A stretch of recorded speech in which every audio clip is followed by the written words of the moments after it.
అందరికీ నమస్కారం. Welcome to Acusiddha channel. Acupuncture చిన్న పిల్లలకు కూడా యూజ్ చేయొచ్చా?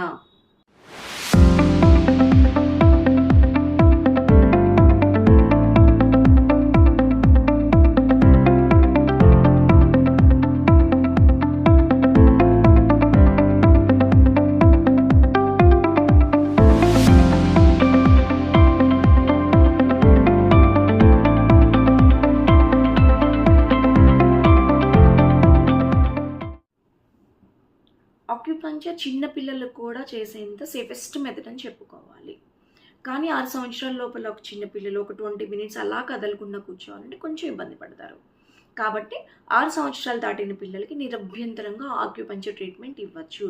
ఇన్ఫ్యాక్ట్ చాలా ప్రాబ్లమ్స్కి, జ్ఞాపక శక్తి లాంటి వాటికి acupuncture the best remedy. A age వరకు చేయించుకోవచ్చు అంటే 90, 100 వచ్చినా కూడా ఆక్యుపంక్చర్ ట్రీట్మెంట్ చేయించుకోవచ్చు అండి. ఇన్ఫ్యాక్ట్ చెప్పాలి అంటే సీనియర్ సిటిజన్స్కి వచ్చే కామన్ ప్రాబ్లమ్స్ అయిన ఆర్థరైటిస్ కానివ్వండి, క్రానిక్ పెయిన్స్ కానివ్వండి, క్రానిక్ డిసీజెస్ కానివ్వండి, ఇలాంటి వాటికి ఆక్యుపంక్చర్ ది బెస్ట్ రెమెడీ అనే చెప్పుకోవాలి. అలాగే ఎవరికి ఏ సందర్భాల్లో చేయించుకోకూడదు అని అంటే ప్రెగ్నెన్సీ లేడీస్కి అస్సలు ప్రిఫర్ చేయమండి. ఎందుకంటే ఆక్యుపంక్చర్ ట్రీట్మెంట్ స్టార్ట్ చేయగానే బాడీలో ఉన్న బ్లాకేజెస్ రిమూవ్ అయ్యి బ్లడ్ ఫ్లో ఎక్కువ అవుతుంది. అలాంటి టైంలో అబార్షన్స్ అయ్యే ఛాన్సెస్ ఉంటాయి. అందుకని వెరీ రేరెస్ట్ కండిషన్స్లో తప్ప ప్రెగ్నెన్సీ లేడీస్కి ఆక్యుపంక్చర్ సజెస్టబుల్ కాదు. అలాగే లేడీస్ మెన్స్ట్రువల్ టైం ఆ 5 days కూడా సజెస్ట్ చెయ్యము. కానీ కొన్ని టైంలో అంటే మెన్స్ట్రువల్ ప్రాబ్లమ్స్ ఉంటాయి. కామన్గా ఈ పెయిన్ఫుల్ మెన్స్ట్రువల్ కానివ్వండి, ఇంబ్యాలెన్స్ కానివ్వండి, హార్మోనల్ ఇంబ్యాలెన్స్ కానివ్వండి, ఇలాంటి టైంలో ఇలాంటి వాటికి ఆ మెన్స్ట్రువల్ టైంలో కూడా మేము ట్రీట్మెంట్ ఇస్తాము. దానివల్ల రిప్రొడక్ట్ సిస్టమ్ ఒకటి ఇంబ్యాలెన్స్గా ఉన్న హార్మోన్స్ని బ్యాలెన్స్ చేయడంలో కూడా ఆక్యుపంక్చర్ చాలా బాగా పనిచేస్తుంది.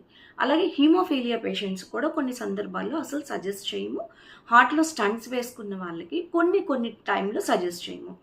మీరు ట్రీట్మెంట్ స్టార్ట్ చేసుకునే ముందే మీ హెల్త్ హిస్టరీ మొత్తం ఎవరికైతే మీరు ఆక్యుపంక్చర్ ట్రీట్మెంట్ చేయించుకుంటున్నారో వాళ్ళకంతా చెప్తే వాళ్ళు డిజైన్ చేసి దాన్ని బట్టి మీకు ట్రీట్మెంట్ని సజెస్ట్ చేస్తారు.